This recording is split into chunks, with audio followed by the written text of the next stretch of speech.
Salut à tous, alors première vidéo aujourd'hui sur les techniques de rechargement. Alors je vais faire des petites vidéos comme ça sur le rechargement, notamment des techniques un petit peu plus poussées. Je vais pas parler des choses qui sont très simples, qui sont banales, qu'on voit dans tous les livres. Ça serait une petite perte de temps. Je vais plutôt aller chercher des techniques un petit peu plus avancées. Et je veux aujourd'hui vous parler un petit peu du recalibrage intégral. Je pense que beaucoup d'entre vous savent qu'il existe deux types de recalibrage. Alors, on va faire soit un recalibrage intégral, soit un recalibrage de coller, qu'on appelle aussi recalibrage juste neck size.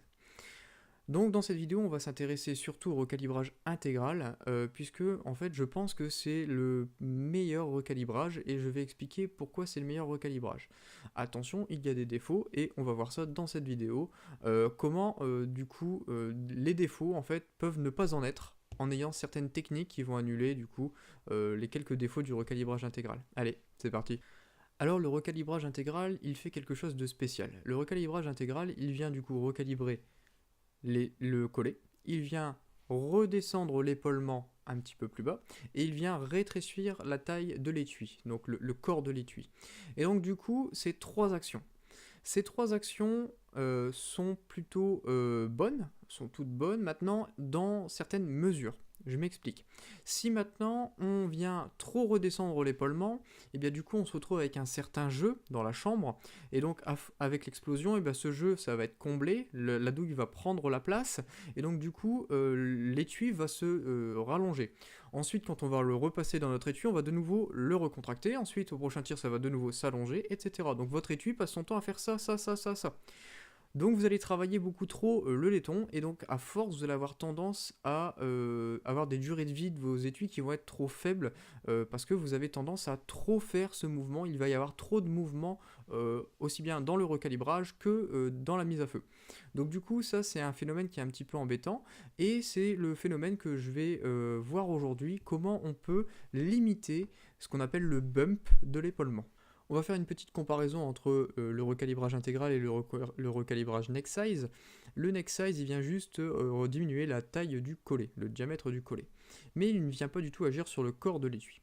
Donc en fait, de ce fait, eh bien, vous allez voir qu'au premier recalibrage, pas de souci, tout va bien, on vient fermer la culasse, impeccable, c'est bon. Deuxième recalibrage, et deuxième tir, ah merde, la culasse commence à être un petit peu plus dure. Eh bien oui, à chaque tir, la pression vient pousser votre étui contre les parois, et vous vous retrouvez avec un étui qui a pile poil le moulage de votre chambre. Au troisième recalibrage et au troisième tir, punaise, ça commence à être franchement dur à fermer l'étui et à fermer la culasse. Et donc du coup, ce qui se passe, c'est que vous allez être au bout d'un moment obligé de refaire un recalibrage intégral sur cet étui, parce qu'il a tellement pris les formes de la chambre que ça devient vraiment très difficile de fermer la culasse, et donc c'est plus très agréable pour tirer. En plus de ça, le recalibrage juste neck size, ça ne fonctionnera pas sur les armes semi-automatiques, vous risquez d'avoir des problèmes d'alimentation. Donc du coup, ce que j'aime pas sur cette méthode de juste recalibrer le collet, c'est que d'accord, vous allez pouvoir très bien fonctionner pendant 3-4 tirs, mais peut-être qu'au cinquième, vous allez devoir faire un recalibrage intégral. Donc déjà, ça veut dire quoi? Qu'il faut deux outils. Qu'en plus de ça, si vous avez développé une charge pour un recalibrage juste de collet, bien cette charge-là, il y a très peu de chances qu'elle soit bonne pour un rechargement intégral. Donc, si tous les 4 rechargements, vous devez faire un nouveau rechargement intégral, eh bien vous allez vous retrouver à avoir 25 ou 20% de vos charges qui ne seront pas celles habituelles, et donc du coup vous avez peut-être 20 ou 25% de vos charges qui risquent d'être beaucoup plus mauvaises que d'habitude, ou alors vous allez devoir développer une charge quand vous faites votre calibrage intégral, et une charge quand vous faites comme d'habitude votre calibrage de collet. Donc je trouve ça vraiment lourd, c'est franchement pas pratique. Soit c'est le radin qui est en moi qui dit ça, ou alors c'est juste le fait d'avoir deux charges à développer, c'est beaucoup de boulot. Moi, ce que je préfère faire, du coup, c'est faire un recalibrage intégral. Puisque du coup, je peux faire autant de recalibrage intégral que je veux. S'ils sont effectués dans de bonnes conditions, je pourrais avoir 20 recalibrages comme ça, et avec 20 tirs sans aucun changement. Donc du coup, une seule charge à développer que je vais pouvoir me servir pendant les 20 rechargements qu'aura l'étui. Mais le problème, c'est que si on vient faire un recalibrage intégral standard, bien souvent certains outils vont trop descendre l'épaulement. Donc du coup, à chaque tir, l'élongation et le rétrécissement lors du recalibrage va avoir tendance du coup à trop travailler l'étui, et je risque d'avoir une durée de vie de mes étuis qui va être plus faible que si je venais juste travailler que les collets. Donc du coup, dans cette vidéo, on va essayer de supprimer ce problème du recalibrage intégral qui a tendance à bouffer un peu trop la durée de vie de nos étuis.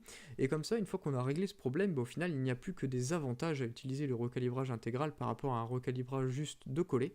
Et donc, j'espère que certains d'entre vous vont peut-être se mettre un petit peu au recalibrage intégral. Je ferai dans une autre vidéo une démonstration avec un recalibrage avec un outil à bushing, comme ça vous comprendrez un petit peu comment ça fonctionne.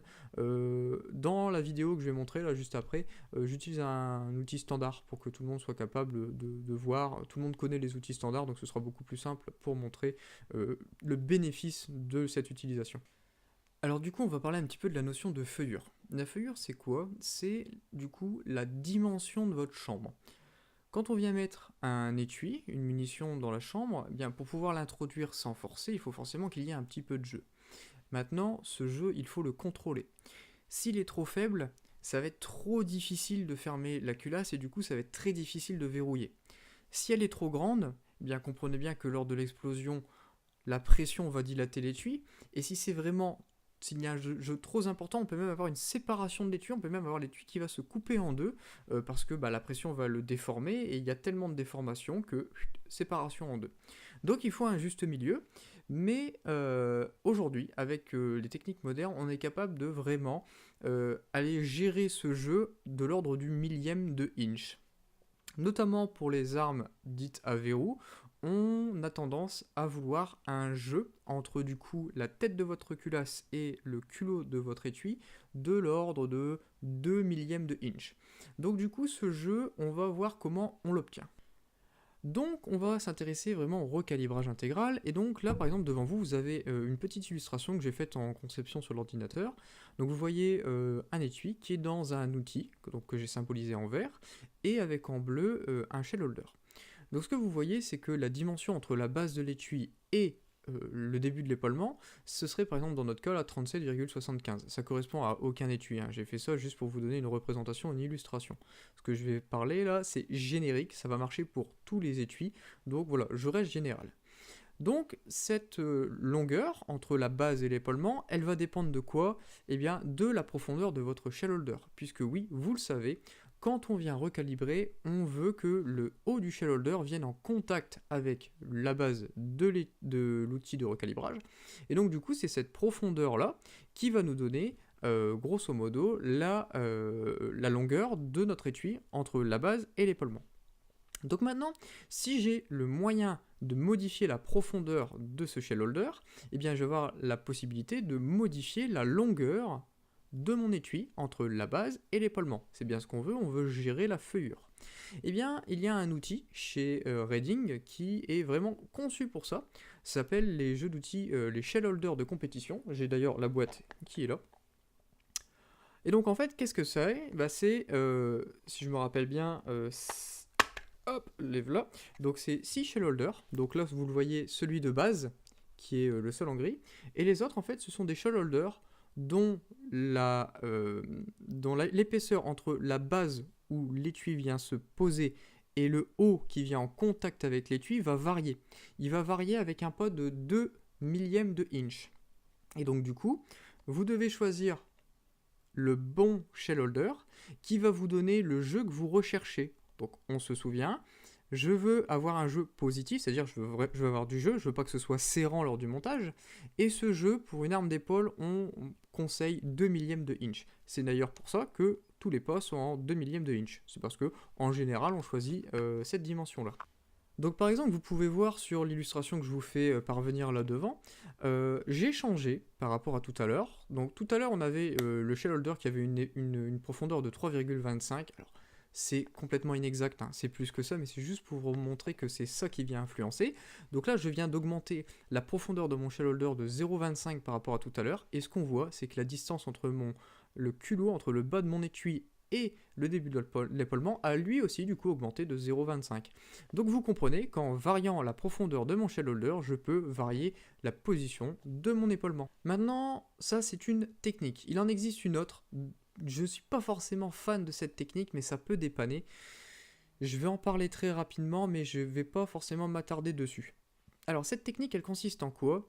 Eh bien, plutôt que d'avoir le shell holder qui va venir en contact, en butée avec l'outil, eh bien ce qu'on va faire, c'est qu'on va dévisser un petit peu l'outil pour créer un petit jeu entre les deux. Et du coup, ce jeu va permettre du coup d'avoir l'épaulement qui sera plus haut.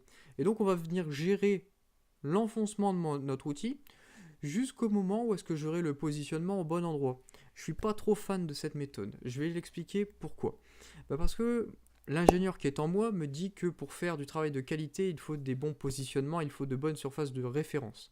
Le problème avec cette méthode, c'est qu'on se retrouve à travailler dans le vide, c'est-à-dire qu'on n'a aucune surface en contact, et on peut imaginer que si je viens mettre un petit peu plus de force dans mon bélier, avec l'inertie, je peux peut-être descendre un petit peu plus mon épaulement que si je suis un petit peu plus cool. Donc déjà, on se rend compte que c'est pas très propre comme méthode, ça peut dépanner. Pour faire vos premières expériences au début, pourquoi pas essayer avec cette méthode-là, au moins vous vous rendrez compte que ça fonctionne. Mais à terme, je vous conseille franchement d'investir là-dedans. Faites pas les radins. Ça doit coûter quoi? Je crois que ceux-là, j'ai dû les payer 60 euros. Mais vous dites-vous que vous allez augmenter la durée de vie de vos étuis. En augmentant la durée de vie de vos étuis, vous allez faire plus de rechargement. Donc vous achèterez moins souvent des étuis et au bout d'un certain temps, je peux vous dire qu'ils vont être payés. En plus de ça, des shell holders, comme vous pouvez le savoir, pour certains, ça marche pour différents calibres. Donc si par exemple vous avez un 308 avec un 6BR, un 6,5 47 et tout le tralala, et bien tous ceux-là ont les mêmes shell holders. Et donc vu que c'est les mêmes shell holders, et bien les mêmes shell holders de compétition vont marcher pour tous vos calibres. Donc du coup, bien c'est un investissement qui vous servira pour plusieurs calibres. Donc voilà, on passe à la pratique maintenant. Donc qu'est-ce qu'on va faire? On va mesurer la position de notre épaulement. Donc ça c'est un étui qui a été tiré dans ma Savage et donc qui a pris la forme de la chambre. Donc là ce que je viens faire, je viens bien le positionner et je fais le 0. Donc là vous voyez bien, j'ai la cote de... j'ai fait le 0, donc c'est-à-dire que j'ai ma référence entre mon épaulement et la base de mon étui. Maintenant mon objectif c'est que cette cote que j'ai là, je voudrais qu'elle soit 2 millièmes de inch plus petite. Comme ça va faciliter l'introduction et je ne vais pas non plus descendre l'épaulement parce que si c'est plus, si je mesurais moins 6 millièmes ou un truc comme ça voudrait dire que j'aurais trop descendu l'épaulement, donc ça risque de nuire à la longévité de l'étui. Donc première étape, on installe le shell holder le plus profond. On commence toujours par le plus profond. Donc là, c'est le plus 0,10 millième. Alors je sais pas si on va le voir. Bon, on le voit pas. Bon, je vous dis de me croire sur parole, c'est le 10 millième. Donc hop, je le mets. Comme d'habitude, on règle son outil pour qu'il soit en position amputée contre le shell holder. C'est déjà le cas, c'est déjà réglé. Hop, on vient lubrifier un petit peu l'étui. J'ai pas envie qu'elle reste coincée dedans.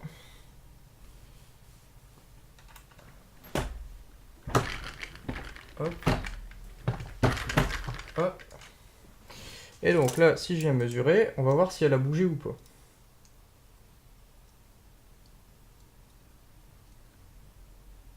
Non, 0, ça n'a pas bougé, vous voyez. Donc ça veut dire que j'ai pas encore commencé à descendre l'épaulement. Ça veut dire quoi? Que mon shell holder est trop profond. Prochaine étape, on va prendre un shell holder un petit peu moins profond. Donc là j'étais au plus 0,10, et je vais passer au plus 0,08, etc. Et je vais descendre jusqu'au moment où est-ce que je vais voir que je vais descendre mon épaulement. Donc là, hop, on est reparti. J'en remets un petit peu parce que vraiment j'ai bien lubrifié mes étuis. Je me suis déjà fait avoir en tant que débutant, en avoir un bloqué dedans. Franchement, j'ai pas envie que ça recommence. Donc hop, on est reparti. On remesure.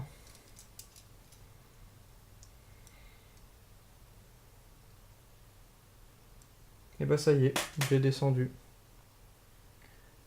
Alors, je l'ai descendu de 4 centièmes de millimètre. Donc maintenant, je vais le mettre en inch. Et voilà.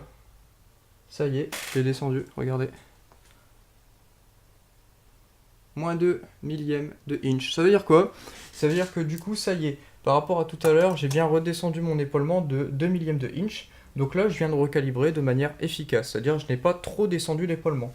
Donc rendez-vous bien compte, c'est assez énorme. C'est-à-dire que avant, je recalibrais avec celui-ci.